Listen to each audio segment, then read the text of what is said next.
I will run, I will climb, I will soar. I'm undefeated. Oh. Welcome, Taurus, to Channel Future Tarot. Today we are going to do your 18 plus love reading. This will be for the Sun, Moon, Rising, and Venus signs of Taurus. Please take the messages that resonate with you, claim them for yourself, toss the universe what does not. It's not meant for you. That's okay. Check out your other placements in the videos that correspond with that to get some more intuitive guidance if you don't find it here. Okay, Taurus, I'm going to use a singing bowl here. As I do so, I ask you to take that deep breath in whenever you feel so inclined to do so. Just going to help balance your root chakra energy, prepare for the messages that are coming in the reading, okay? Be mindful, though, it is going to be loud. So if you've got headphones and anything like that, just keep the volume down low for that part. And you should be good. If you are new or returning to the channel, welcome. So happy to have all of you. Thank you so much for liking or sharing, subscribing, even commenting. Love to hear from you, no matter where you are, what it's about. So the reason this reading is 18 plus is just because the images on the card are a little racy, as well as at the end we will be drawing a sex position card, and it's just to be lighthearted, fun, try something new. So if it's not something that you're interested in, Taurus, I will give you a moment's notice before I draw the card. You can exit before then. If it's something you're interested in, by all means, check it out. All right, Taurus, without all of that being said, let's get started here. All right.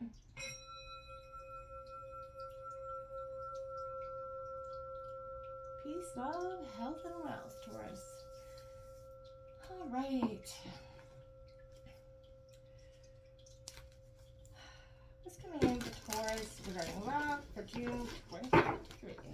I guess the rest of June 2023. What's coming in here for Taurus regarding love for the rest of June 2023?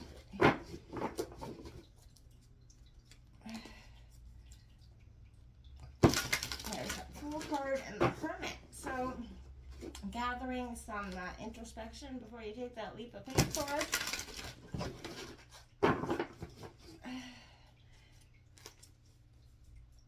I feel like there's a sense of just sitting back and watching it just happen. You're just not, I feel like there's a sense of not knowing what's occurring or sitting back and feeling like you're unaware of what's going on here in some situations. We are going to draw this and some oracle cards, so let's see what's going on for you. We got that 3 of shells coming out. That is good energy. Taurus, Virgo, Cancer, Scorpio, Pisces energy coming out. We got the 10 of wands coming out. Aries, Leo, Sagittarius. Endings and new beginnings coming out with that.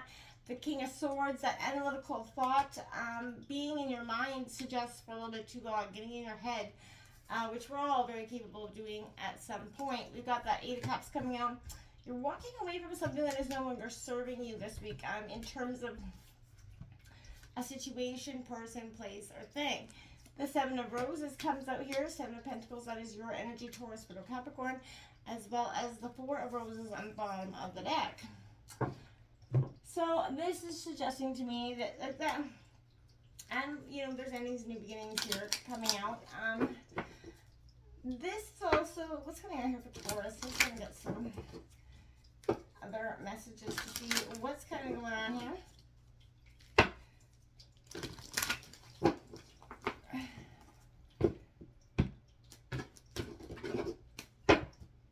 What's going on here for Taurus for June 2023?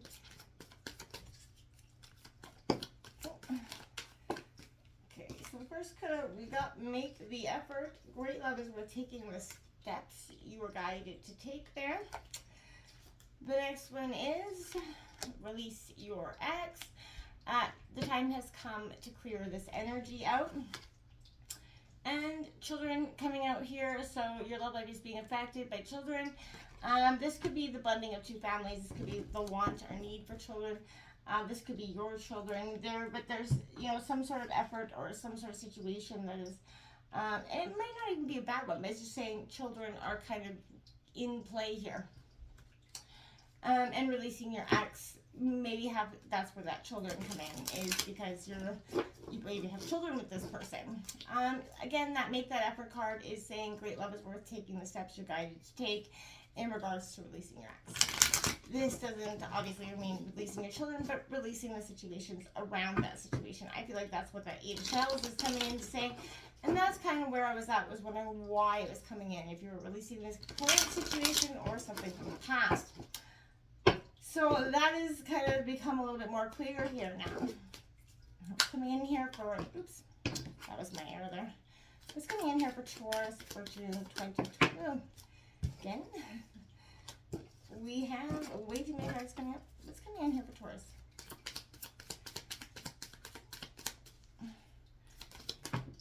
Okay, so we're definitely going to take those three cards that flew over there. We got Empath and Narcissist, Paradigm, Being Charmed or Used. I feel like that's coming to do with that, yeah, competition, enemy, clever, malicious energy. Looking over your shoulder, the other woman or man, the energy. I feel like that person, the snake, these are tied together here, I feel like, in some ways. And this is what's coming in, because you're going to walk away from that. There is, you know, a sense here, but I feel like you're having to enable boundaries with that ex, is what I feel like, because they're malicious. They're looking over your shoulder.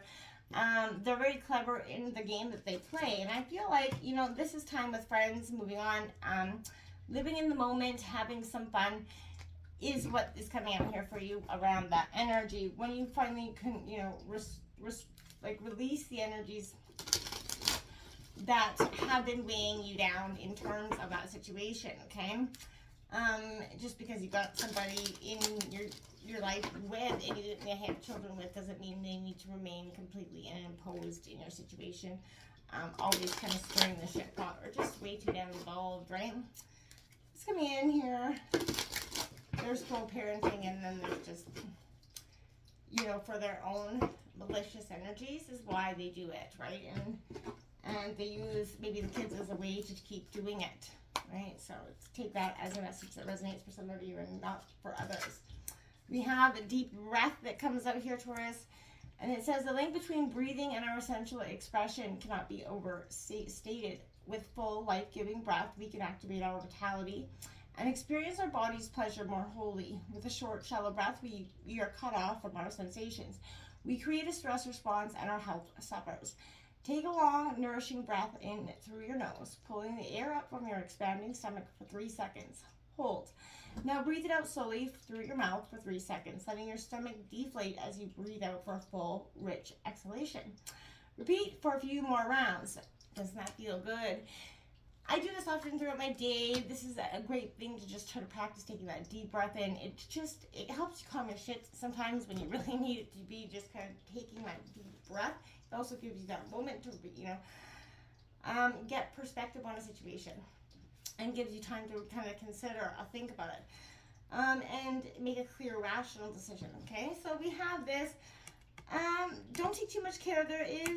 These are some sort of temporary energies coming in here. No one's going to notice if you kind of drop out from exhaustion in the situation.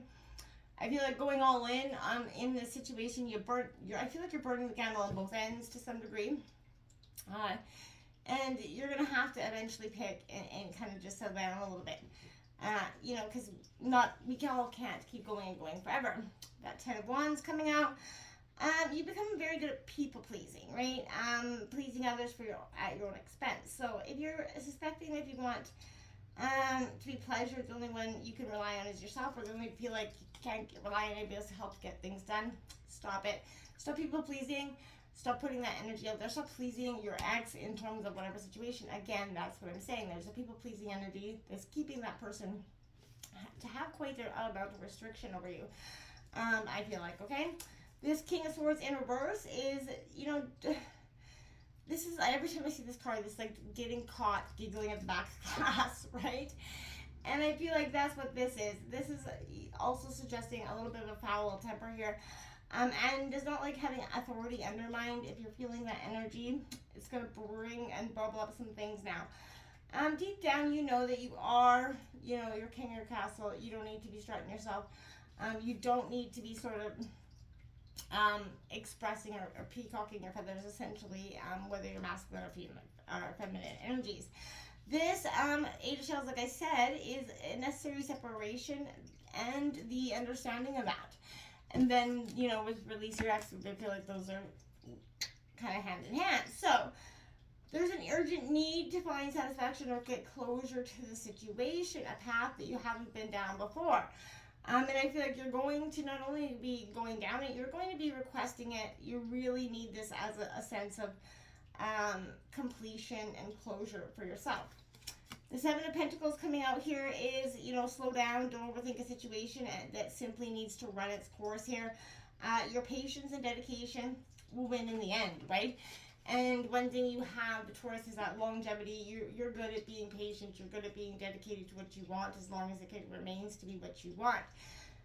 So focus on it. Take that deep breath, but make the effort to sort of finally release this. Create the boundaries. They might not like them, but the boundaries is going to be very important for you at this time.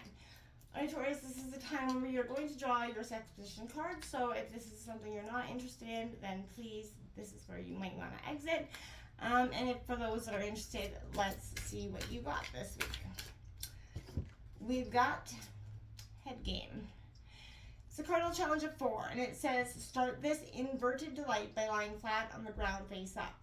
With your hands supporting your lower back, lift your legs and backside way up so they're perpendicular to the ground as you can get them. Have your man kneel before you, grab your ankles and bring his knees to your shoulders. Then take his hands and ask him to hold your hips. That will steady you both. Hold his thighs for leverage and adjust so your genitals can join for some outwardly upside down action. Getting into this position, you may feel like you're headed nowhere, but it's totally worth it once you experience the results. The blood rush from your thighs will intensify the sensations in the pelvic region. Plus, your legs are squeezed together over his shoulders, which guarantees a snug, scintillating fit for him. So, yeah, if you're into head games, yes, I'm just kidding. And what a name. Anyways, my friends, let me know how that works out for you. Until next time, namaste.